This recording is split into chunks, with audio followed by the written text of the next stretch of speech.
আসসালামু আলাইকুম, সবাইকে আজকে ভিডিওতে স্বাগতম। আমার কাছে নজরুল ভাই এসেছেন ওনার ফেসবুকে কোনো সমস্যা আছে কিনা দেখার জন্য, বা সেটিংস গুলো ঠিক আছে কিনা, বা কিভাবে করলে ওনার ফেসবুকে আসলে ভিউ বাড়তে পারে, রিচ বাড়তে পারে। তো উনি প্রায় বছরখানেক আগে একবার এসেছিলেন কোনো একটা সমস্যা নিয়ে, ওটা সমাধান হয়েছিল। জি। তো আজকে আমরা কথা বলবো মূলত ওনার মানে কি চাচ্ছে বা ওনার কি সমস্যা সেটা নিয়ে। উনি আমাকে একটু দেখিয়েছে, মানে উনি ভাবতেছে ওনার ফেসবুকে কোনো সমস্যা আছে। তো ওনার ফেসবুকে কোনো সমস্যা আছে কিনা। আচ্ছা, আর আমরা আপনার ফেসবুকে আসলাম। ফেসবুকে আমরা এখানে যে আমরা প্রফেশনাল ড্যাশবোর্ড এখানে যাব। এখানে দেখাচ্ছে আপনি গত 28 দিনে 89% আপনার গ্রোথ আছে মোটামুটি। আর আমরা যদি মনিটাইজেশনে যাই, আপনার হচ্ছে স্টার মনিটাইজেশনটা আছে, কিন্তু কন্টেন্ট মনিটাইজেশনটা এখনো পান নাই। আপনি এখানে অ্যাপ্লাইও করেন না, এটা আমি অ্যাপ্লাই করে দিব। আচ্ছা, আমি ইন্টারেস্টেড, এখানে অ্যাপ্লাই করে দিব। কারণ আপনি চাচ্ছেন যে আপনার এটা মানে কোন সমস্যা আছে কিনা বললেন, আর আপনার এটা ভিউ বা রিচ একটু কম হয়। জি জি। এখন ভিউ বা রিচের ক্ষেত্রে কয়েকটা ব্যাপার আছে। আমি আপনার এটা একটু আগে যখন দেখলাম যে আপনি আসলে যখন ভিডিওগুলো পোস্ট করে থাকেন, অনেকগুলো ভিডিও পোস্ট করেন, অনেক ধরনের মানে ক্রাইটেরিয়া একদম। আপনি এই যে এখন প্রথম যে ভিডিও দেখতেছি এটা ইসলামিক একটা ভিডিও, এটা শেয়ার করেছে অন্য ভিডিও। পরের ভিডিওটা হচ্ছে এটা কিছু ভিডিও, এটা আমার পার্সোনাল, ওটা আমি মার্কেট থেকে বের করলাম। আপনি মার্কেট থেকে বের হচ্ছেন, ওই একটা ভিডিও দিয়েছেন। এটা একটা, আবার এখানে একটা ইসলামিক একটা ভিডিও দিয়েছেন। জি, এটা সম্ভবত একটা ইসলামিক ভিডিও।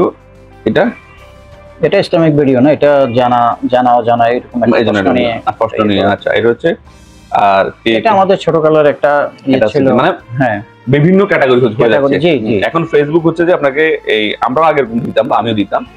এখন ফেসবুক চাচ্ছে যে যত ধরনের ক্রিয়েটর আছে একটা বিষয়ের উপর স্পেশালাইজড হওয়ার জন্য। আচ্ছা, ওই একটা বিষয়ের উপর স্পেশালাইজ হলে আপনার ফেসবুক এটাকে গুরুত্ব দেয় এবং এটাকে বেশি মানুষের কাছে নিয়ে যায়। বারবার ক্যাটাগরি চেঞ্জ হলে আপনার ফলোয়ার বা ভিউ যেটা আছে কমে যায়, এই একটা ব্যাপার। আর একটা ব্যাপার হলো আপনার এই ফলোয়ার বা আপনার রিচ বাড়ানোর জন্য একটা মোস্ট ইম্পর্টেন্ট জিনিস আছে, সেটা হলো আপনাকে প্রায় সময়, যেহেতু আপনার এখন মাত্র 1400 ফলোয়ার দেখাচ্ছে এখানে, 1400 ফলোয়ার, আপনাকে ফলোয়ার যদি বাড়াতে হয় তাহলে আপনাকে 2-1 দিন পর পরই লাইভ করতে হবে, তাও এটা 1 ঘন্টার উপরে। 1 ঘন্টার উপরে। আচ্ছা আচ্ছা। আপনার একটা ফ্রি সময়, বেশিরভাগ সময় আপনার রাতে 8টা-9টা বা 9টা-10টা, 9টা থেকে 10টা বা এরকম সময়, 8:30 থেকে 9:30 এরকম সময় আপনি লাইভ করতে পারেন। 1 ঘন্টার একটু বেশি, মানে মিনিমাম 1 ঘন্টা। যখন আপনি 1 ঘন্টার মতো লাইভ করবেন, তখন হচ্ছে যে ফেসবুক প্রতি আধা ঘন্টা বা 45 মিনিট পর পর কিন্তু ওরা রিফ্রেশ করে। আচ্ছা, আপনার ফেসটা যখন 1 ঘন্টা পর্যন্ত ফেসবুকে থাকবে, আপনি যখন টানা 1 ঘন্টা সময় দিচ্ছেন ফেসবুকে, তখন ফেসবুক কর্তৃপক্ষ বুঝতে পারবে যে না, আপনার ফেসবুকের প্রতি সিরিয়াস। একদিন করলে হবে না, মানে কয়েকদিন টানা করতে হবে। কয়েকদিন বলতে আপনি 1 মাস 1.5 মাস টানা করেন, যে প্রতি সপ্তাহে 3 দিন করে আপনি লাইভে গেলেন।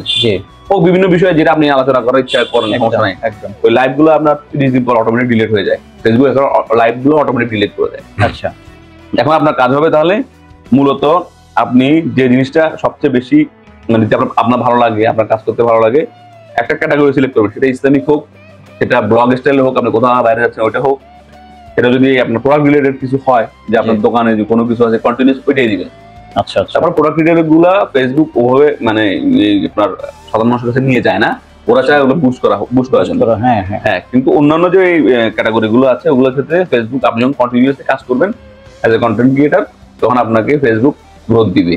তবে এটা কন্টিনিউয়াসলি প্রতিদিন আপনার ফেসবুক এমন একটা ব্যাপার, ইউটিউবের মতো না। ইউটিউব হচ্ছে আপনি 1 সপ্তাহ পর দিলেও কিন্তু 3-4 দিন 5 দিন 1 সপ্তাহ পর দিলেও সমস্যা হয় না, ওরা ওদের এই এটা ধরে রাখে।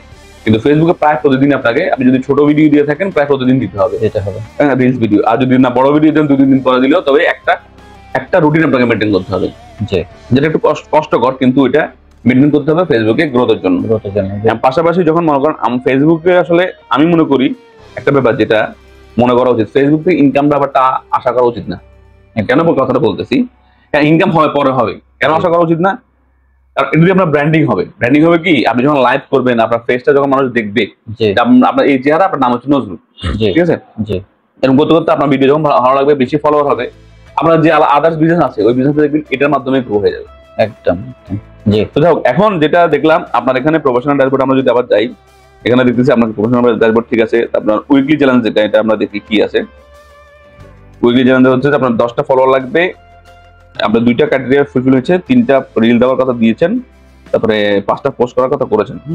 সিলেক্ট প্রোফাইল ক্যাটাগরি, এখানে ওরা যে একটা আপনার ক্যাটাগরি সিলেক্ট করার জন্য বলেছে। আপনার যদি অলরেডি যেটা আছে আপনার একবার ক্লিক করে দিলে এটা হয়ে যাবে, যেটা আছে আমরা ক্লিক করে ব্যাকে চলে আসবো, যেহেতু আপনার এটা অলরেডি একটা আছে যে এটা কমপ্লিট হয়েছে। অটোমেটিক শেয়ার ইনস্টাগ্রাম পোস্ট, মানে ফেসবুক থেকে অটোমেটিক্যালি আপনি ইনস্টাগ্রামে আপনি এটা স্কিপ করে দিন। স্কিপ করে দিলাম। এখানে ফলোয়ারের ক্ষেত্রে আপনি চাইলে কোনো পরিচিত কারো কাছ থেকে করতে পারেন, অথবা আপনার আইডি থেকে, আপনার অন্যান্য পরিচিত আইডি থেকে ওটা ইনভাইট করলে 3 জন ফলোয়ার হয়েছে আপনার এই সপ্তাহে, আর 7 জন প্রয়োজন। এগুলো কন্টিনিউয়াসলি যখন এই প্রতি সপ্তাহে যখন কন্টিনিউয়াসলি আপনি ফুলফিল করবেন, আপনার আস্তে আস্তে ফেসবুক আপনার গ্রেডটা বাড়াবে, আস্তে আস্তে বাড়াবে, লেভেলটা বাড়াবে। তখন যত বেশি লেভেল বাড়বে তত কিন্তু আপনার অল্প অল্প হলেও হয়তো গ্র্যাজুয়ালি আপনি এটা হয়তো বুঝবেন না, কিন্তু মানে চোখের মধ্যে ধরা পড়বে না, কিন্তু আপনার ফলোয়ার বাড়বে, প্লাস হচ্ছে আপনার ভিউ বাড়বে। ফলোয়ার না বাড়লেও আপনার ভিউ বাড়বে, আপনার রেঞ্জ বাড়বে, মানে মানুষের কাছে পৌঁছানোর রেঞ্জটা বাড়বে। তো আর এই দুইটা জিনিস আপনাকে মেনটেন করতে হবে, যে রেগুলার ভিডিও দেওয়া, আর হচ্ছে যে যদি পারেন সপ্তাহে 3 দিন করে, কমপক্ষে 3 দিন করে হলো 1 ঘন্টার বেশি লাইভটা হতে হবে, 1 ঘন্টার বেশি। আর যে ভিডিও দিবেন সবসময় একই ধরনের, মানে একই ক্যাটাগরির ভিডিও দিবেন। আর আপনার এখানে আমি দেখলাম কয়েকটা মিউজিকও আছে, যেহেতু আপনি এখনো কন্টেন্ট ক্রিয়েটর মানে কন্টেন্ট মনিটাইজেশন পান নাই, মিউজিক গুলো না ইউজ করা উচিত। যদি পারেন মিউজিক ইউজ না করে সেটা বেটার। আর ভিডিও কোয়ালিটি যখন ভালো হবে, যখন এই একটা ভিডিও বললাম আপনি একটু বললাম সাউন্ডের কোয়ালিটি, যেটা এখানে সাউন্ডটা আপনার মাইক্রোফোন ছিল না, হয়তো আপনি এই সাউন্ডটা কিন্তু অনেক বড় একটা ব্যাপার। এই আর কি। আপনার কিছু বলা আছে কিনা? বা না, আমার আসলে তো সবকিছু আপনি বুঝিয়ে বলছেন।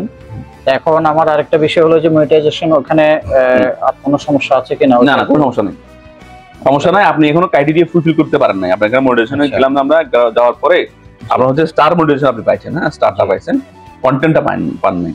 স্টারটা পাইতে হলে হচ্ছে যে আপনার 500 হলে হয়, 500 ফলোয়ার হলে হয়, আপনার 1400 আছে। এখানে আমরা আই এম ইন্টারেস্টেড আছে, আমি এখানে ক্লিক করে আপনি জাস্ট মনে মতো করে একটা জিনিস লিখে দিবেন যে আমি এটাতে ইন্টারেস্টেড, আমি রেগুলার ফেসবুকে কাজ করবো বা কাজ করতেছি, আমি এটা চাই, এটা লিখে দিয়ে সাবমিট করে দিবেন। ওরা ওদের সময় মতো, মানে ওরা ওই গ্র্যাজুয়ালি যেগুলো দিবে সিরিয়াল অনুযায়ী আপনাকে সময় মতো, আপনি যদি ক্রাইটেরিয়া ফুলফিল করতে পারেন তাহলে এটা এই মানে আপনাকে এটা দিবে। এটা আমি ভিডিওর শেষে আপনাকে এটা করে দিব, সমস্যা নেই। আচ্ছা, আরো একটা ব্যাপার যেটা বলতে লাগছিলাম, মিউজিকের ক্ষেত্রে একটা কথা বলতে লাগছিলাম। মিউজিকের ক্ষেত্রে যখনই আমরা কোনো ভিডিও দিব, সবার জন্য যখনই আমরা কোনো ভিডিও দিব, যদি আপনি ওনার হচ্ছে যে আইডিটিকে উনি ডিজিটাল ক্রিয়েটর করছেন, মানে প্রফেশনাল মুড করছেন, এখন আইডি হোক আর পেজ হোক, আপনার কাজ করতে পারেন। আপনি যদি ডুয়েট ভিডিও করেন বা রিয়েকশন ভিডিও করেন বা অন্য কারো কাছ থেকে মিউজিক নেন, যে ভিডিওতে অন্য কারো মিউজিক আছে অথবা অন্য কারো ভিডিও পোর্শন আছে, সেটাতে আপনার সন্দেহ থাকতে পারে যে এটাতে কন্টেন্ট আপনার হচ্ছে কপিরাইট থাকতে পারে। সন্দেহটা কিভাবে দূর করবেন? সন্দেহ দূর করার জন্য আপনারা হচ্ছে যে আপনাদের গুগল ক্রোম থেকে আপনাদের ফেসবুকে ঢুকবেন, ঢুকে যে কোনো পেজে যাবেন। পেজে কি ওখান থেকে এই Meta business suite, Meta business সুইটে যাবেন। মেটা বিজনেস সুইটে যায় আপলোড ক্রিয়েট রিল, ওখানে ক্লিক করলে যখন আপনার রিলটা দিবেন, আপলোড করবেন, পাবলিশ কিন্তু হবে না, জাস্ট যখন লোড হবে, লোড হওয়ার সাথে সাথে ওখানে আবার বলে দিবে যে এটাতে কপিরাইট আছে কিনা নাই। আপনি যখন ওটা পোস্ট করেন না, কিন্তু পোস্ট করার আগে আপনার এখানে কি ক্রমে ইয়ে করা আছে, মানে ফেসবুক করা আছে? আপনি দেখুন ক্রমে সম্ভবত নাই, মনে হয়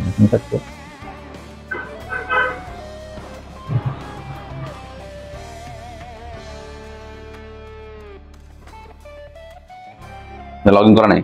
আচ্ছা, এটা খুব সহজই, এটা আমি এই ভিডিওতে অ্যাড করে দিব, বা আমার বিভিন্ন ভিডিওতে এটা আছে অলরেডি। মানে আপনারা ক্রোম থেকে ঢুকবেন, ক্রোম থেকে ঢুকে আপনার ফেসবুকে ঢুকবেন, ঢুকে আপনার যদি একটা পেজ থাকে, মনে করেন আপনি ভিডিওটা দিতে চাচ্ছেন আপনার আইডি থেকে, কিন্তু আপনার একটা পেজ আছে, আপনি কি করবেন? পেজে গিয়ে মেটা বিজনেস সুইটে গিয়ে ক্রিয়েট রিলে গিয়ে ভিডিওটা আপলোড করে চেক করে দেখবেন যে এটাতে কপিরাইট আছে কিনা। দেখলেন যে কপিরাইট নাই, তাহলে আইডি থেকে পোস্ট করবেন। ওখান থেকে পোস্ট, পেজ থেকে জাস্ট চেক করার জন্য দিচ্ছেন, পেজ থেকে পোস্ট করার দরকার নাই, আইডি থেকে পোস্ট করবেন। তাহলে আর আপনার কপিরাইটের চলে গেল। যখন দেখবেন যে কপিরাইট আছে, তখন ওইটা ভিডিওটা পোস্ট করার দরকার নাই। অথবা যদি মিউজিক আপনি কারো কাছ থেকে নেন, যখন দেখা যাচ্ছে মিউজিক কপিরাইট আছে, তখন মিউজিকটা বাদ দিয়ে দিবেন। আর যদি কোনো ভিডিও কারো কাছ থেকে নিয়ে থাকেন, কোনো একটু রিয়েকশন ভিডিওর ক্ষেত্রে, সেক্ষেত্রে আপনি হচ্ছে যে ওই ভিডিওটা বাদ দিয়ে দিবেন, আর পোস্টই করার দরকার নেই, ওইটা একদম। অর্থাৎ মোটামুটি আমি সেনসিটিভ কোন রকমের ভিডিও দেব না, এবং কোন মিউজিকে কপিরাইট আছে আমি সেই মিউজিকটা ইউজ করব না। হ্যাঁ, আর যেহেতু কপিরাইট নাই, সেহেতু আপনার কন্টেন্ট মনিটাইজেশন নাই, আপনার যেহেতু মিউজিক ইউজ না করাটাই বেটার। আচ্ছা, ইউজ না পারলে আপনি একদম ইউজই করবেন না, এরকম যদি মিউজিক, এটা সবচেয়ে বেটার হয় আর কি। তারপরও আমি যে যদি মনে হয় যে না মিউজিক ইউজ করলে ভিডিওটা অনেক বেশি আকর্ষণীয় হবে, তখন আপনি ওই মিউজিক ইউজ করে, যেটা বললাম মেটা বিজনেস সুইট, ওখানে গিয়ে চেক করে দেখবেন যে এটা কপিরাইট আছে কিনা, তারপর এটা পোস্ট করবেন। ঠিক আছে ইনশাআল্লাহ। তো ফোন হাতে নেন। তো সবার উদ্দেশ্যে একটাই কথা, যা আপনার যদি কোনো ফেসবুক সমস্যা থেকে থাকে আমার সাথে যোগাযোগ করতে পারেন, আমি আপনাকে চেষ্টা করবো হেল্প করার। আর আমি লাইভে আসলেও অনেকগুলো সমস্যার সমাধান করতে মানে চেষ্টা করি, আপনাদের ছোটখাটো যে সমস্যাগুলো থাকে যতটুকু আমার সাধ্য মতো আমি যতটুকু পারবো চেষ্টা করবো সমাধান করার জন্য। আর নজরুল ভাই কিছু বলেন। ভাইয়ের কাছে আমি আজকে 1-1.5 বছর থেকে ভাইয়ের সাথে আমার রিলেশন এবং যোগাযোগ আমি কন্টিনিউ আসি, গত বছর আমি আসছিলাম। তো ভাই আমাকে খুব সুন্দরভাবে স্মুথলি সব বুঝিয়ে দিয়েছেন এবং আমার জন্য অনেক সুবিধা হলো জেনে। এখনো আমি কিছু জিনিস অর্থাৎ অনেকগুলো পয়েন্টের উপরে আমি আসছি, যেগুলো আমি জেনে নিলে আমার জন্য ভালো হবে, আমি সেটাই জেনে নিলাম। তো ভাইয়াকে অনেক অনেক ধন্যবাদ, ভালো থাকবেন ভাইয়া। আর আপনাদের যাদের কোনো সমস্যা হবে ভাইয়া একদম ফ্রেন্ডলি সবাইকে বুঝিয়ে দেয় এবং আপনারাও সেই সুযোগ পাবেন। এবং আপনারা, আমি বলবো যে আপনারা দেরি না করে যদি কোনো সমস্যা থেকে থাকে ভাইয়ের সাথে যোগাযোগ করেন, ভাইয়া ইনশাআল্লাহ সলভ করার চেষ্টা করবেন। ধন্যবাদ সবাইকে। ধন্যবাদ আপনাকেও, কষ্ট করে আসছেন আপনি। ধন্যবাদ সবাইকে, পরবর্তী কোনো ভিডিওতে দেখা হবে। আসসালামু আলাইকুম।